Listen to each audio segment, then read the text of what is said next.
Alphonso from the Learn to Draw Everything channel. Now, today I'm going to do a special demo of the Sakura Pigma Micron drawing pens. I'm going to combine the Pigma Micron pens with the graphic pens and drawing a skull. Let's do it. So let's discuss some of the materials I'll be using. For the pencil drawings, I'm going to be using the mechanical drawing pencils and the Sakura electric eraser. Sometimes erasing can lift the ink, see, and by having this precision, the precision that this allows to just erase small areas. So say for example you're doing ink over your pencil drawing, as you'll see that I'll do, then you can go in and erase really small areas. If you want, you can actually make a line.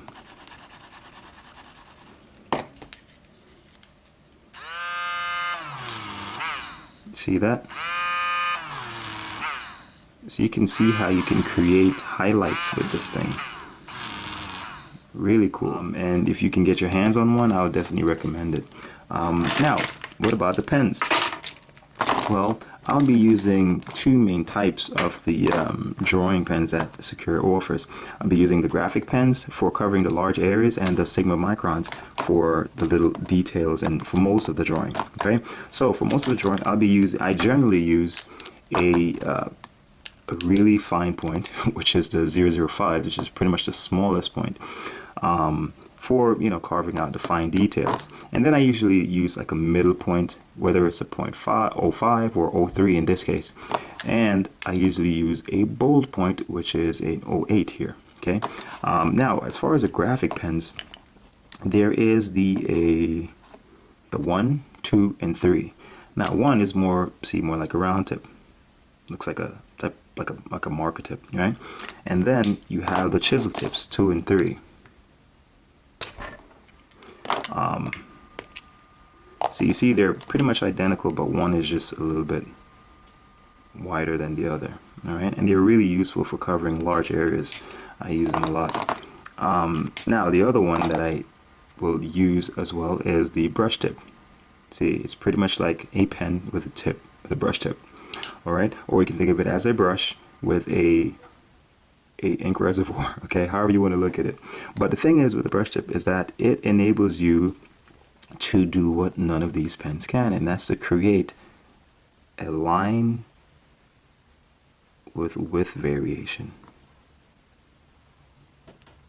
See that? And that can come in pretty handy. You press where it's thick and lighten up where it's thin. See, so all of these have their particular advantages or unique qualities, and it's about how you find ways to explore them or use them, So yeah, these are the main pens that I'm going to be using, and the pencils I'm going to be using as well. Now this is the white ink jelly pen. I may use this for creating certain highlights and stuff like that in the little dark areas. It's pretty useful, and you'll see how I use it as well. But you can use this to do drawings also on like a black paper or a toned paper to create highlights, however you want to use it. But it's good to find ways to incorporate this in your drawings. It definitely makes it a lot more dynamic, especially if you're not necessarily working on a white paper. And even if you are, you can work in the ink itself. All right, so those are the materials I'm going to be using. So let's get started. Okay, so I'm going to start marking out my areas of where my drawing will start and where it'll stop. It's a good idea to do that before you start your drawings, especially if it's going to be like a really finished detailed drawing, so that way you can contain the proportions. Okay, it prevents you from having parts of your drawing start out small and then it expands outside of your control. So set your limits and then you work within that. It's really good practice. So I'm just going to start by framing out just a general area. I'm looking at the basic shapes here, or the basic shapes of this thing, and know that your proportions can be adjusted as you go along. And there's nothing wrong whatsoever with starting your drawing like this. Okay, there's nothing wrong with starting with construction lines, starting it looking very simple in the beginning, and then as you go forward it gets a little bit more developed.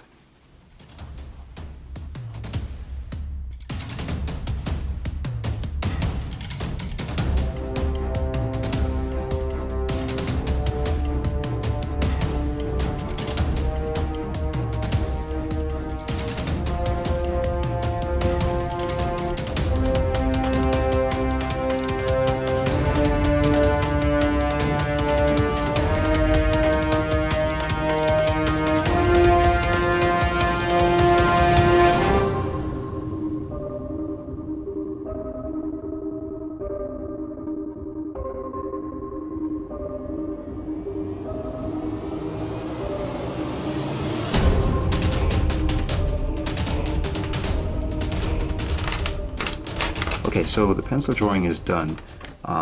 See, I could just go in just to erase some of the little pencil lines, but I usually just like going straight into the drawing and start carving things out with the ink, and then afterwards I may go in and touch things up. But I'm just showing you some of the ways you could use this to, like, some of the lines I know are definitely like just sketch lines. I can just go in and start erasing and removing them.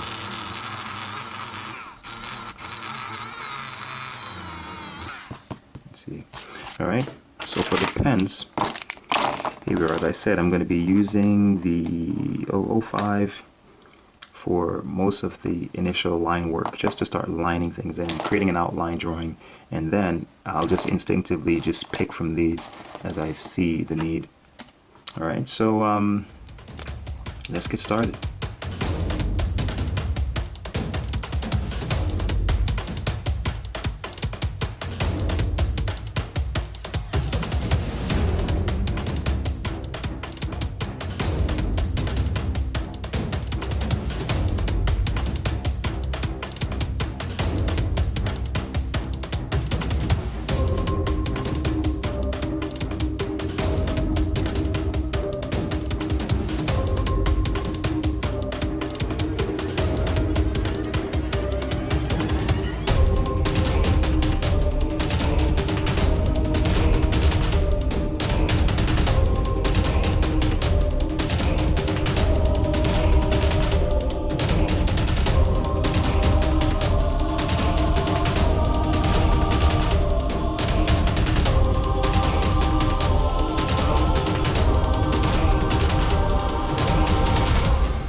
Yep. And that's pretty much it. So that gives you guys a good idea on how you can really put these pens to work.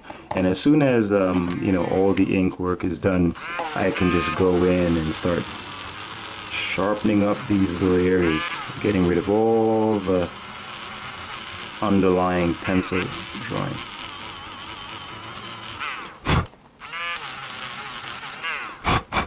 Sometimes you may even leave some of the graphite there just to give some tone.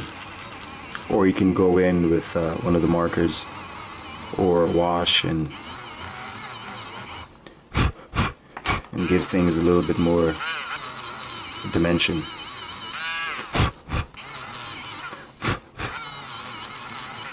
So there you go. So hopefully that will give you guys some ideas on how you can use these pens. They're very versatile and they allow you to do a lot. And hopefully you'll be inspired now to go out and do your own drawings.